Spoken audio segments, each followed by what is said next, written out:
Nice. Another one up. What's the noise after dark? I can see that. Welcome to bedtime stories. David could not recall having ever seen anywhere as beautiful as this place in his entire life. Having said that, David couldn't actually recall anything, as his memories had been taken by Guinevere, the goddess of all mermaids, and hung in a safer place, a place where only mermaids smile, the dragon tree. The far-reaching beauty of the undulating hills and coastal ties mesmerised David. Embraced by breathtaking views across the Gower and beyond, David talked out loud to himself. What on earth am I doing here? It's obvious, isn't it? You're here to dance between a rock and a hard place. Who said that? Us! David turned suddenly, and behind him, their tails swishing, stood two snow-white steeds. We are the keepers of the stone. Why does the stone need keepers? David wondered. We encircle this stone should King Arthur choose to come and find it. How did it get here? David could not contain his intrigue. Thrown here by King Arthur himself, he removed this stone from his shoe and he threw it. So proud was the stone that it grew and grew, and by the time it landed, it was a rock. It almost looks tomb-like, noted David. Yes, that it does, the keepers agreed in harmonious chorus. David took a moment to see if anyone else was with them. Who are all those women arriving? A camper van full of drums and shakers carried by women with wild hair and healing smiles ground to a halt. No doubt that will be even more women visitors to the stone, the keepers dwelled. Why do they come? David asked. Well, the keepers took a deep breath.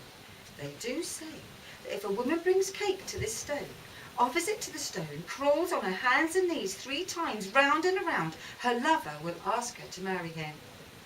And did it work for these women? Yes, David, it did work. Then why do they return?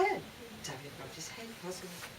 Because it worked. They married their lovers as young women with no wisdom in such matters, and now with true colours showing, they want their cake back and their husband's gone. Oh, I see. That's a tad awkward for them. Yes, they really are caught between a rock and a hard place, David finished.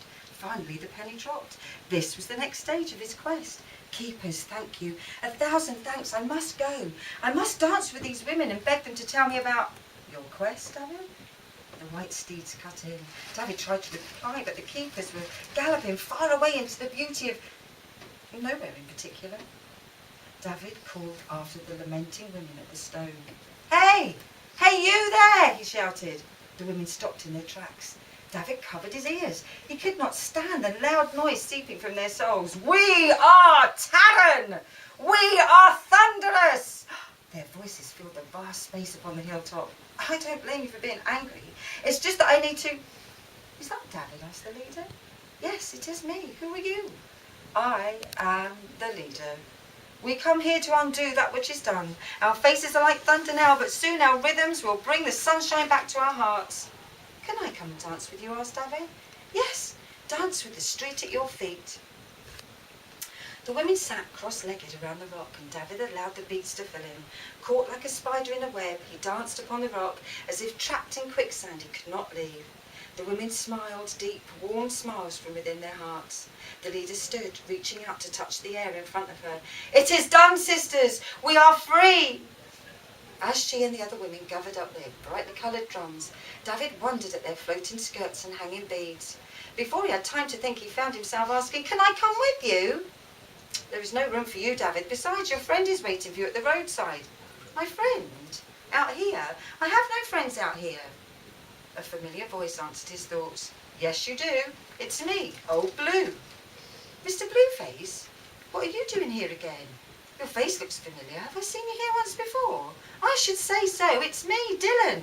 Come back to my place at number 5 Cwmdonkin Drive. First we can play piano in my father's office. We can sit on my bed and watch boats bobbing across the skyline from my secret window, which is that one over there. Then we can call into the old tin shed for a panad on the way. Where is the tin shed, Dylan? On the way to where? Why, Larn, of course. Any place with the word laugh in it has got to be laced with fun. His words picked them up like a bus timetable, carrying the 2 men off to the tin shed, where they giggled the afternoon away together. Sat on the porch, surrounded by keepsakes of a bygone era and time still yet to come. Will you stay with me, Dylan? No, this is not my place, Dylan replied. I'm going for a walk down to the boathouse. How long will you stay? Asked David. Who knows, replied Dylan. A day, a week, a month maybe. David wasn't sure if maybe he had drunk one beer too many, but as he looked around the room, he could see himself in many guises at all ages, as if every part of who he was had come to haunt him, until he let himself roam freely amongst the museum of his memories. Every incarnation of himself wore the same cap as him, the same braces, the same neck scarf. They sang like him, strummed like him, played the same string-rusty ukulele as him, and yet they were not him. Not a him he could remember, for he could remember next to nothing. David turned to Dylan Blueface. Where am I going, Dylan? Who am I? Do I need to tell you till I'm blue in the face? You're already blue in the face, David pointed out. Very funny. But how many times do you need to hear it before you remember? This is your quest, David. But I can barely remember why I'm on a quest. What does it matter if I continue? Can't I just stay here and laugh with you, boyo? Dylan Blueface put his arm around his friend's shoulder. David, die, my friend. Look from this door. See those castle walls? Well, just as there are 600 castles built on our coastline, so there are 1, 2, 3, 4, 5, 600 reasons why you must continue. I need to find a calm, Dylan, a stillness. Maybe the 600 castles are where I will find peace. At last, you get it. I must go now, David. I'm too far from the trail, and pilgrims travel to walk with Blue. I'll have one in the July Inn for you, Di. Good luck. David waved until his arm could wave no more. 600 castles. I wonder. As he thought about his quest, a little black cat purred at his feet. Her tail coiled around David's leg as if pulling him. It would be perfect if you follow me. The cat jumped up onto David's shoulder and tapped her paw on his nose. Where are we going, my feline friend?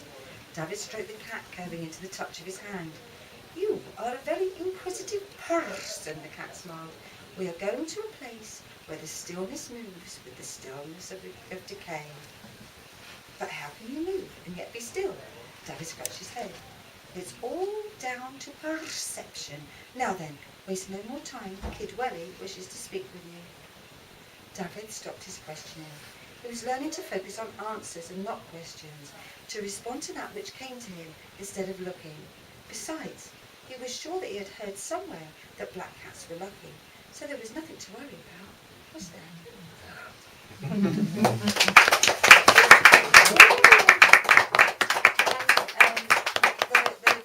The next Dragon Tree live performance with music and dance is at St David's Cathedral on the 16th of February, and on the same day there's 2 film showings at Orida Park, the gallery there at the top of St David's, and the arts installation is in for the weekend at the courthouse on the square in St David's before we go to South Wales. It's off to Ireland in April and Italy in May. So it'd be lovely to see you at St David's if you want to come down.